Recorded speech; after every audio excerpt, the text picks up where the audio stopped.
NCERT गणित पद्धति में आप सभी का स्वागत है। आज हम लोग पढ़ेंगे ग्राफ, जो कि बिहार बोर्ड का जो बीटीसी का बुक है उसका उदाहरण फर्स्ट है। पहला समीकरण है x माइनस 2y बराबर 0 और दूसरा समीकरण है 3x प्लस 4y बराबर 20। पहले समीकरण का हम पहले नियामक ज्ञात करते हैं।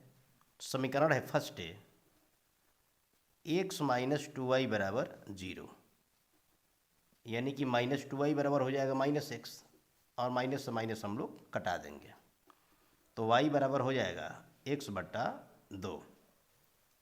ठीक है, यानी कि x के मान पे y का मान निर्भर करेंगे। तो यहाँ पे लिख लेते हैं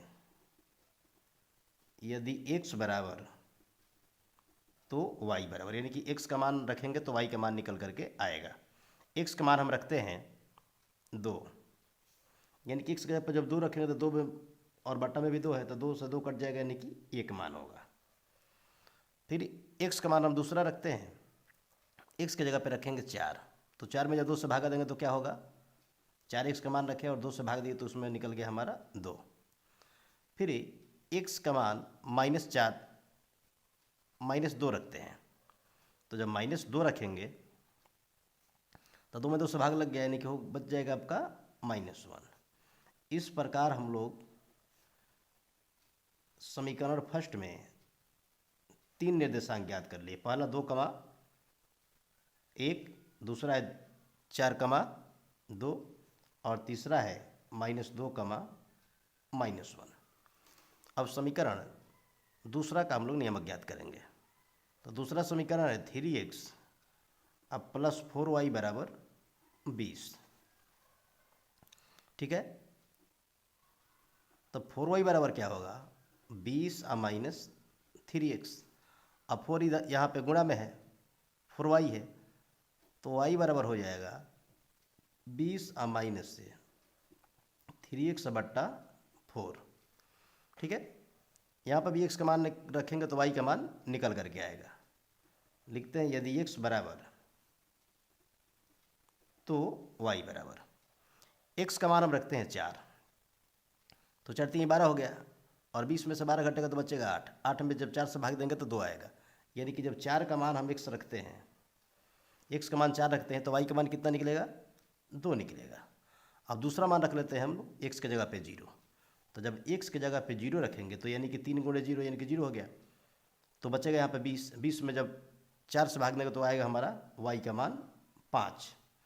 उसके बाद से तीसरे मान के रूप में हम लोग x का मान रखेंगे -8, तो -8 रखेंगे यहाँ पे, -8 नहीं +8 रखते हैं, +8 रखेंगे तो मान हो जाएगा हमारा 8 3 के 24 -24, और -24 में से 20 घटेगा यानी कि बचेगा आपका 4। तो 4 में 4 से भाग देंगे तो कितना बचेगा, ये हो जाएगा हमारा माइनस से 1, माइनस कितना होगा 1। इस प्रकार हम लोग दूसरे समीकरण का भी 3 ने निर्देशांक ज्ञात कर लिए।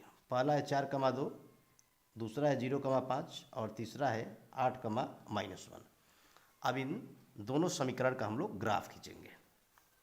ध्यान दीजिएगा, ग्राफ के यहाँ पर हम डाटा तैयार करके रखे हुए हैं।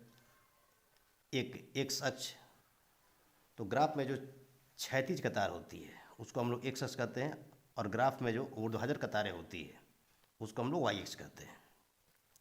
मूल बिंदु के दाहिने साइड जो मान होता है वह प्लस में होता है, मूल बिंदु के जो बाएं साइड में एक्स अक्ष पे जो मान होता है वह माइनस में होता है। मूल बिंदु के जो ऊपर जो वाई अक्ष पे मान होता है वह प्लस में होता है, और मूल बिंदु का जो नीचे मान होता है वह माइनस में होता है।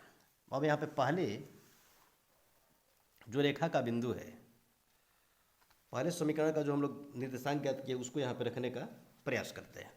तो पहला है 2,1 और दोनों का चिन्ह क्या है प्लस में। पहले यहाँ पे देख लीजिए आप लोग, ये प्रथम चतुर्थांश है और प्रथम चतुर्थांश का चिन्ह होता है प्लस, प्लस। ये दूसरा चतुर्थांश हुआ और दूसरे चतुर्थांश का चिन्ह होता है माइनस, प्लस। और यहाँ पे तीसरा चतुर्थांश हुआ, तीसरे चतुर्थांश का जो चिन्ह होता है माइनस, माइनस। और चौथे चतुर्थांश का चिन्ह होता है प्लस कमा माइनस।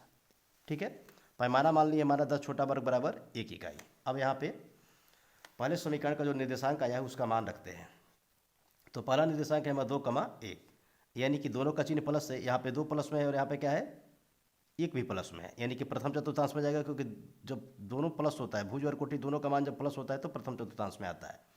तो एक शख्स पे आ गए यहाँ पे हम 1 इकाई 2 इकाई, और वहीं पे क्या जाना है 1 है, यानी कि 1 ने प्लस में है तो ऊपर जाएंगे और माइनस होता है अगर y के मान तो नीचे आते। तो पहला जो हमारा बिंदु होगा 2,1, दूसरा बिंदु है 4,2। तो एक शख्स पे आ गया यहाँ पे 4 और 2 प्लस में है तो जाएंगे ऊपर। ये हो गया हमारा 4,2। तीसरा बिंदु है -2,-1। तो -2 एक शख्स पे माइनस है तो हम आएंगे बाएं तरफ, 2 हो गया, और यहीं से y का मान भी क्या है माइनस में है तो नीचे आएंगे, अगर प्लस में होता तो ऊपर जाते। तो -2 -1। अब इन तीनों बिंदुओं को मिलाते हुए एक सरल रेखा खींच देंगे। ध्यान दीजिएगा, तीनों जो बिंदु है उसको मिलाते हुए एक यहाँ पे सरल रेखा खींच रहे हैं।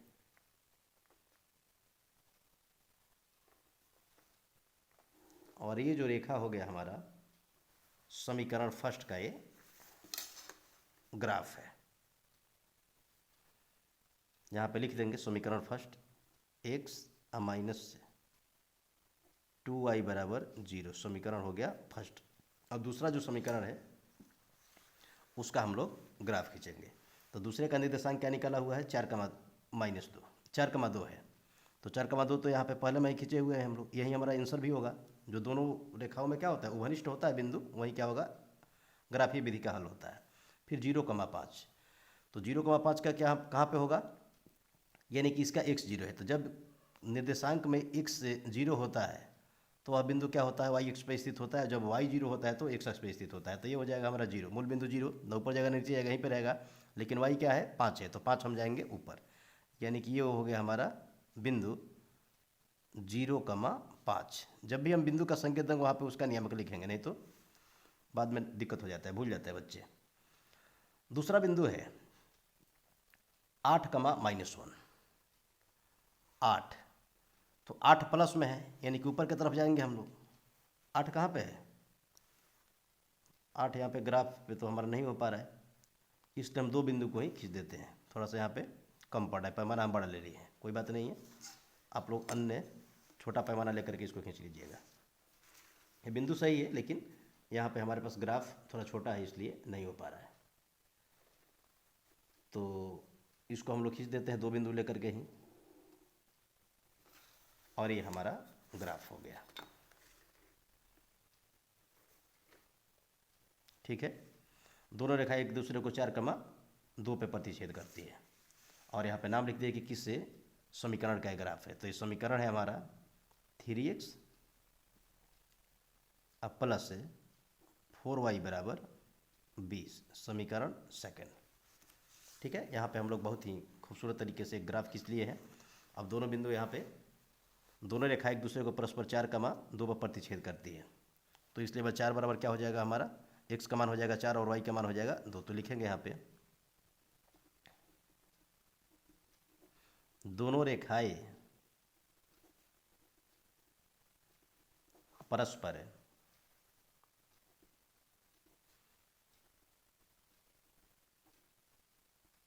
एक दूसरे को बिंदु 4,2 पर प्रतिच्छेद करती है, इसलिए x बराबर 4 और y बराबर आएगा आपका 2। ये हमारा आंसर हो जाएगा। अगर आप इस तरीके से ग्राफ बनाते हैं तो ग्राफ पे जितना भी अंक निर्धारित होगा वो आपको मिलेगा, यानी कि फुल मार्क आपको मिलेगा। तो इस वीडियो को ध्यान से देखिएगा, और इस पे आधारित जो भी प्रश्न होगा या फिर ऐसे ही प्रश्न अगर आते हैं तो आप आसानी से हल कर सकते हैं।